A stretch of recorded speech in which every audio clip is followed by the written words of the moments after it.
Cet exercice est inspiré d'un outil que l'on trouve dans toutes les voitures et que l'on utilise en général pour changer une roue. Ça s'appelle un cri. Alors comment ça fonctionne? C'est un système que l'on va actionner ici à l'aide d'une manivelle. On va tourner, ça va faire tourner cette vis, ce qui fait que ce point va se rapprocher de celui-là. Et comme les éléments, les bras de levier sont reliés solidement les uns aux autres, ce point se rapprochant de celui-là, on va avoir forcément ici une élévation de cet endroit sur lequel le poids de la voiture repose, et donc la voiture va s'élever. Alors la question qu'on nous pose, c'est à quelle hauteur le cri soulève-t-il une voiture quand la longueur du pivot entre les branches atteint 20 cm? Autrement dit, quand cette distance entre ces deux points est égale à 20 cm, quelle est la hauteur correspondante à ce niveau-là? Alors, il faut s'interroger déjà sur la forme géométrique qu'on a ici en présence. Si on regarde cette indication de l'énoncé, chaque branche du levier du cri mesure 26 cm. On s'aperçoit qu'on a affaire à un losange, puisque c'est un quadrilatère, il a 4 côtés, et on nous dit expressément que les 4 côtés ont la même longueur. Donc ça veut dire qu'en fait, on peut tout à fait venir placer ici un losange qui va parfaitement bien décrire donc la forme géométrique du cri. Pourquoi c'est avantageux d'avoir fait ça? Pour deux raisons. Déjà, ça nous permet de comprendre que la première diagonale du losange correspond à ce qu'on va appeler le pivot. Donc, je vais la matérialiser ici dans un premier temps. Voilà. On voit que ici, cette diagonale va correspondre à ces 20 cm.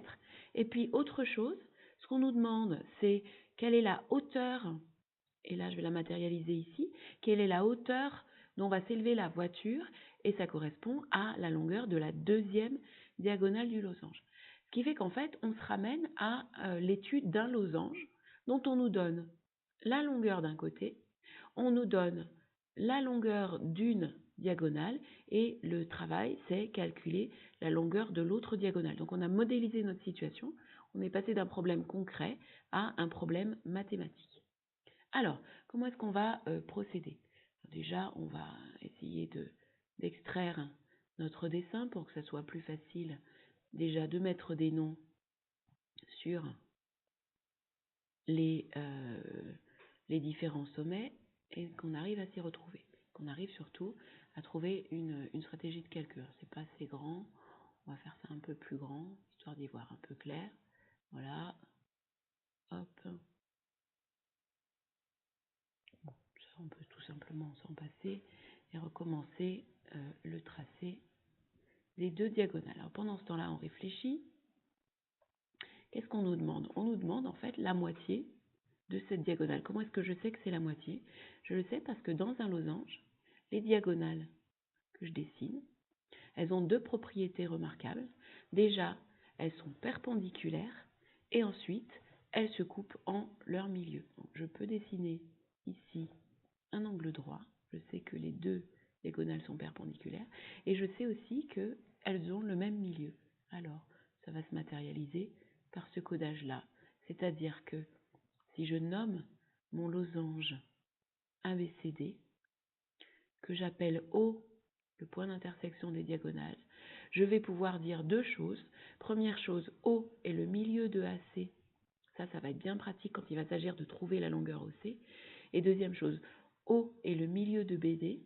Et quand je vais calculer BO, il suffira de multiplier par 2 pour avoir la longueur BD qui correspond à la hauteur que nous recherchons.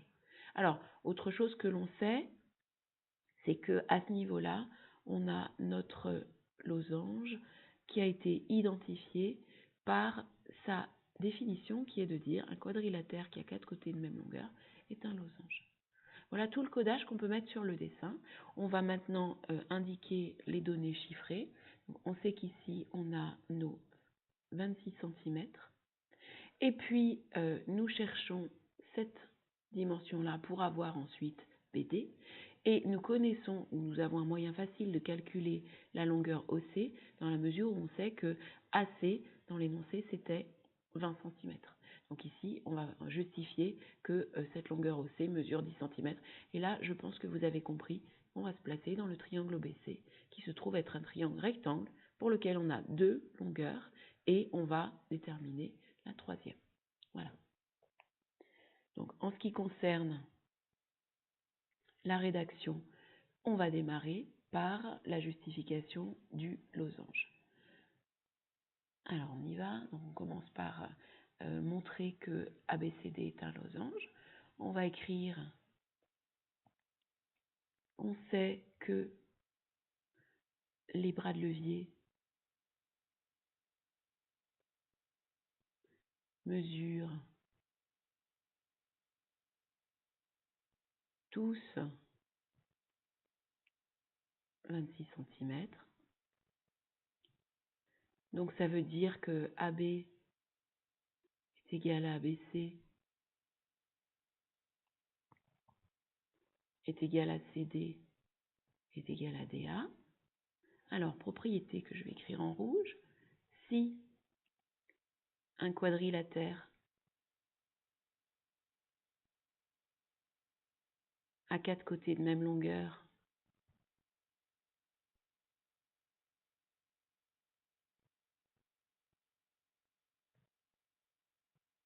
alors c'est un losange.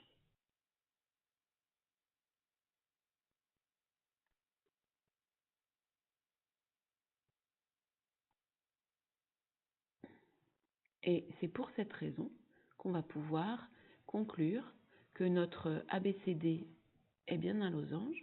Donc, ABCD est un losange. Et on va utiliser une propriété du losange qui est de dire que si un quadrilatère est un losange, alors ses diagonales sont perpendiculaires et ont le même milieu. Si un quadrilatère est un losange,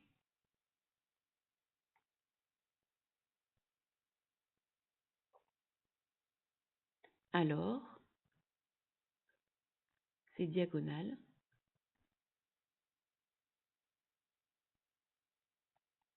sont perpendiculaires. Donc ça va nous fournir le triangle rectangle.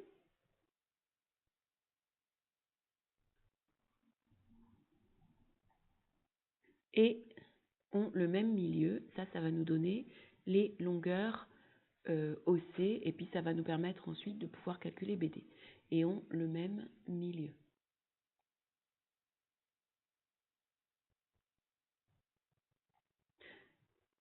Donc, et c'est là qu'on a plusieurs conclusions intéressantes. Donc, première conclusion, la longueur OC va se calculer en divisant AC par 2. Du coup, OC, ce sera égal à 10 cm. Ça, c'est la première chose intéressante. Ensuite, là, le triangle AOB et rectangle. Alors, c'est pas AOB dans lequel on va travailler. C'est pas du tout celui-là. C'est le triangle OBC. Vous avez rectifié. Le triangle OBC et rectangle en haut. Et troisième chose qui va nous servir également, BD, que l'on calculera tout à l'heure, est égal à 2 fois OB. Voilà. Voilà ce qui va nous permettre de mettre en œuvre la résolution de ce problème.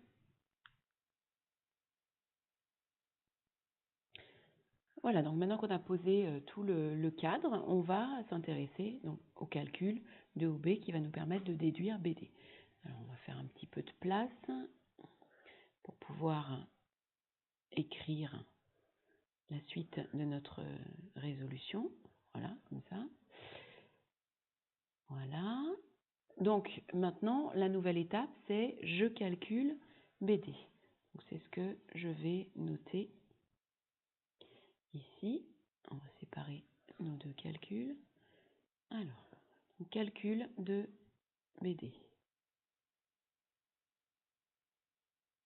Et au préalable, on va calculer OB. Donc là, on se retrouve avec notre situation typique du théorème de Pythagore. Donc, on sait que notre triangle OBD est rectangle, pas OBD du tout, OBC est rectangle en haut. On va l'écrire. Donc, dans le triangle OBD, j'y tiens, dans le triangle OBC rectangle en haut, d'après le théorème de Pythagore,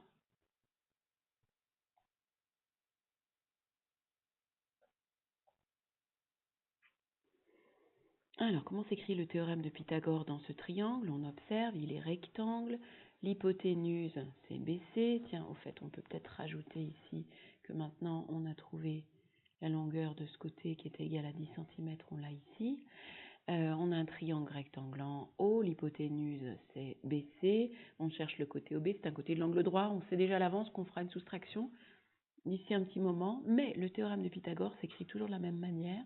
Le carré de la longueur de l'hypoténuse est égal à la somme des carrés des longueurs des deux autres côtés. Voilà ce que j'écris. Je remplace par les valeurs. Donc j'ai 26 au carré est égal à OB au carré que je cherche, donc je réécris, plus le carré de 10. Voilà. C'est le moment de sortir la calculatrice pour chercher le carré de 26. Donc 26 au carré, 676. Alors 676 est égal à OB au carré plus, le carré de 10, on sait quand même que c'est 100. Du coup, pour trouver OB au carré, on va chercher combien il faut rajouter à 100 pour avoir 676, c'est-à-dire 676 moins 100 qui est égal à 576. Voilà, alors là on était à la maison, donc on avait le droit à la calculatrice, donc on va chercher quel est le nombre qui a pour carré 576, on prend la racine carrée de 576, il se trouve que ça tombe juste, c'est 24. Donc OB est égal à 24 cm. Donc on a presque terminé la résolution du problème, puisque OB mesure en 24 cm, il paraît évident que BD, lui, mesurera 48 cm. Donc on va terminer par le calcul de BD. Voilà. Alors, il y a un petit temps de retard. Donc pour le calcul de BD, on va tout simplement appliquer ce qu'on avait noté ici, c'est-à-dire BD égale 2 fois OB, BD égale 2 fois 24, du coup BD égale 48 cm. Autrement dit, quand le pivot est réduit à 20 cm par un coup de manivelle, on s'élève de 48 cm. On va revenir peut-être aller chercher le problème concret pour bien voir la situation. Voilà. Quand avec la manivelle, on a tourné ici de manière à rapprocher ce point de celui-là, c'est-à-dire qu'on a réduit cette diagonale-là à 20 cm, à ce moment-là, la hauteur disponible ici est de 48 cm. Donc on va faire une petite phrase de réponse qui va correspondre à l'énoncé et qui va répondre à la question posée. Donc quand la longueur du pivot atteint 20 cm, là, le cri soulève la voiture de 48 cm. Quand la longueur du pivot, on reprend bien le vocabulaire de l'énoncé, quand la longueur du pivot atteint 20 cm, la voiture s'élève de 48 cm. Et c'est notre réponse, c'est notre réponse à la question posée. Non, j'ai pas choisi la bonne forme. Voilà. Voilà. Donc, à partir d'un problème concret, il s'agit de faire une modélisation, c'est-à-dire passer de cette forme-là, identifier un losange, ce qui est relativement facile quand on voit que toutes les branches mesurent 26 cm, un quadrilatère qui a 4 côtés de même longueur, c'est un losange. Une fois qu'on sait que c'est un losange, on utilise les propriétés du losange. Les diagonales sont perpendiculaires et elles ont le même milieu. Et après, une fois qu'on a fait apparaître, entre guillemets, notre triangle rectangle, on va pouvoir utiliser le théorème de Pythagore pour résoudre le problème. Voilà.